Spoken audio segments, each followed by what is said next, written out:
भारत के अंदर एक 2.4 बिलियन डॉलर की एक नई पार्लियामेंट की बिल्डिंग जो है, जिसमें राज्यसभा और लोकसभा जो है वो बनी है और सुना है उसको इनॉग्रेट किया जा रहा है।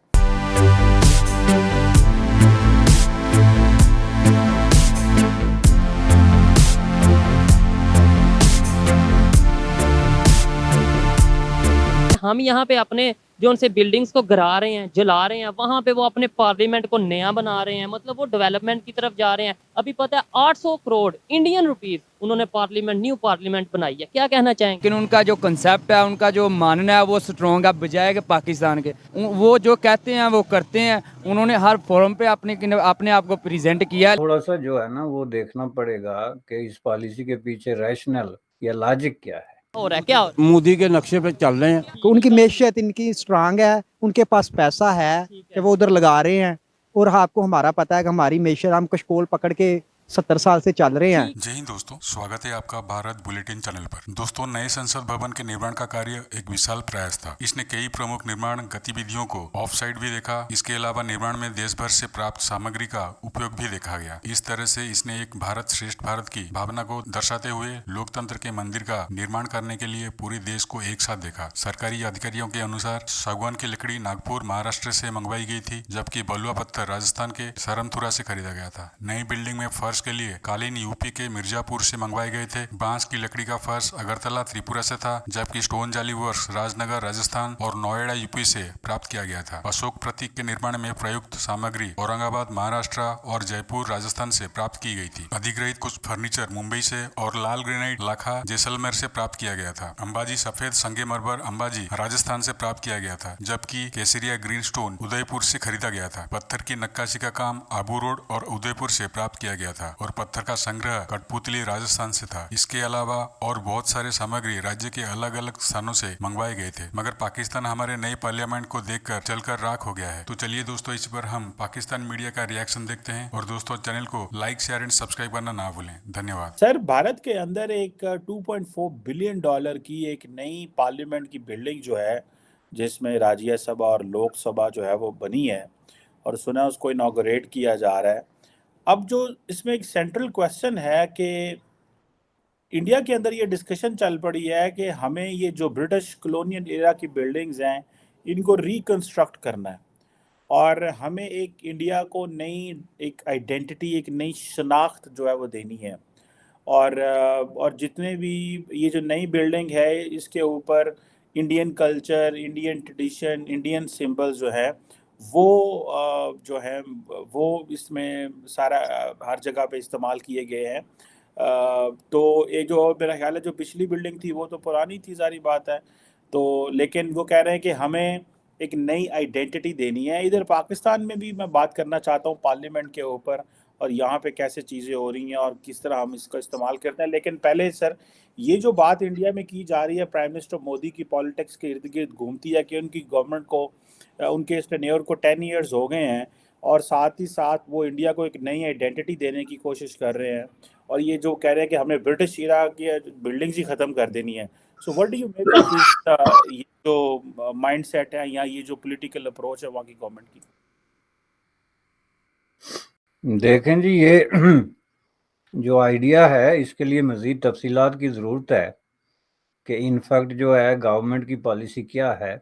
पाकिस्तान की इकोनॉमिक कंडीशन सबके सामने है और ऐसी कंडीशन में पाकिस्तान की पब्लिक कभी जिन्ना हाउस को तोड़ती नजर आती है तो कभी रेडियो पाकिस्तान पर अटैक करती नजर आती है। जबकि दूसरी तरफ दुनिया की 5वीं बड़ी इकोनॉमी और तेजी से ग्रो करने वाली इकोनॉमी इंडिया की बात करें तो अपनी पार्लियामेंट हाउस को नया बनाते हैं, बिल्डिंग को नया बनाते हैं, वो भी 800 करोड़ रुपीस इंडियन। इसी वाले से पाकिस्तानी पब्लिक से बात करेंगे कि हमें हर चीज में मुकाबला करने का शौक है इंडिया से, लेकिन हम फैसला करने में क्यों नहीं उसका मुकाबला करते, हम डिसीजन लेने में क्यों नहीं उसकी तरफ देखते कि जैसे उसने अपनी इकोनॉमी को ग्रो किया, आज अपने इंडिया में वो जैसे तेजी से डेवलपमेंट कर रहे हैं, इंफ्रास्ट्रक्चर बेहतर कर रहे हैं, पार्लियामेंट की बिल्डिंग जो उन्होंने इतने पैसों की नींव बनाई है। पाकिस्तानी पब्लिक इस हवाले से क्या राय रखती है जानेंगे। पाकिस्तान में 75 साल से ऐसा होता आया है कि हर चीज में हमें शौक रहा है मुकाबला करने का और वो भी इंडिया से मुकाबला करने का। हम नो डाउट एजुकेशन में नहीं कर पाए, IT में नहीं कर पाए, लेकिन फिर भी हम हर चीज में लाते हैं। अभी इंडिया में उनकी नई पार्लियामेंट बनी है जो 800 करोड़ इंडियन रुपीस की है, मतलब हमारे वो 26-2700 करोड़। देखिए वो डेवलपमेंट की वजह से, अपनी विजन की वजह से आज आगे जा रहे हैं, पार्लियामेंट कभी बना रहे हैं, इतने पैसे, जाहिर बात है इकोनॉमी बेहतर होगी तो ये चीजें होगी। हम जिस बात में आगे, एक तो इकोनॉमी भी डाउन है, दूसरे नंबर पे अपनी बनी हुई बिल्डिंग्स को जला रहे हैं। मेरा सवाल ये था कि हम मुकाबला उनसे करते हैं, वो पार्लियामेंट में बना रहे हैं पार्लियामेंट, और हम जो उनसे अपने घरों को जला रहे हैं। देखें, पहली बात है कि पूरा सिस्टम ही खराब है ना। यहाँ तक नौबत आई है किसी रीजन की वजह से आई है, कोई बैठ के बात करने के लिए तैयार नहीं है। बैठेंगे तो सोल्यूशन निकलेगा। तो वो सारी चीजों के साइड इफेक्ट्स जो है ना वो इस आम आवाम के ऊपर निकल रहे हैं। यूनिटी कैसे आएगी? देखें, यूनिटी आने का तरीका यही है कि सब एक तो न्यूट्रल हों।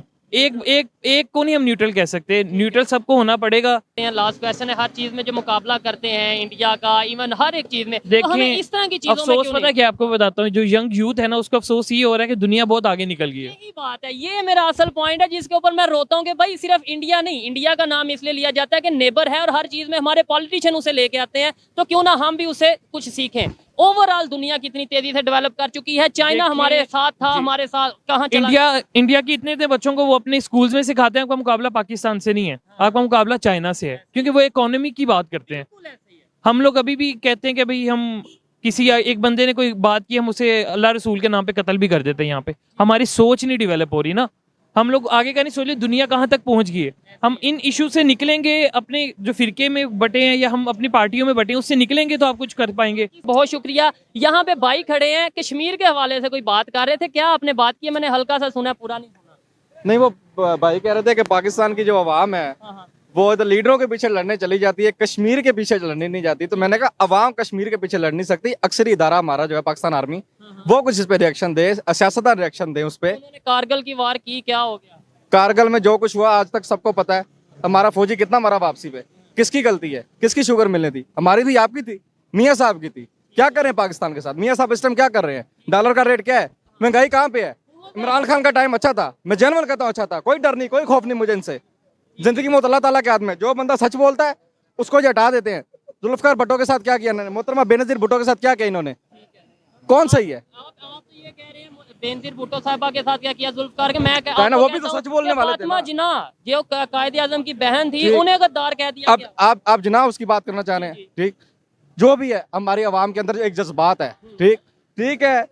इंतशार जब फैलता है लोग गुस्सा करते हैं, जज्बात में आके अपना ही नुकसान कर देंगे। मैं उनसे कह रहा था कि इंडिया में अभी पार्लियामेंट बनाई गई है 800 करोड़ की, और हम इंडिया को अपने साथ कंपेयर नहीं कर सकते। क्यों नहीं कर सकते? नहीं कर सकते। इंडिया हमारे साथ है नहीं, हमारे तो खिलाफ है इंडिया। अच्छा, खिलाफ है वो एक बेसिकली कंपैरिजन। देखिए, कोई अगर अच्छा जा रहा है, ऊपर जा रहा है, तो हमें उसका मुकाबला तो करना चाहिए। रूल ऑफ लॉ है, वो आप बरतानिया में कह दें, बाहर के यूरोप कंट्रियों में कह दें, ठीक।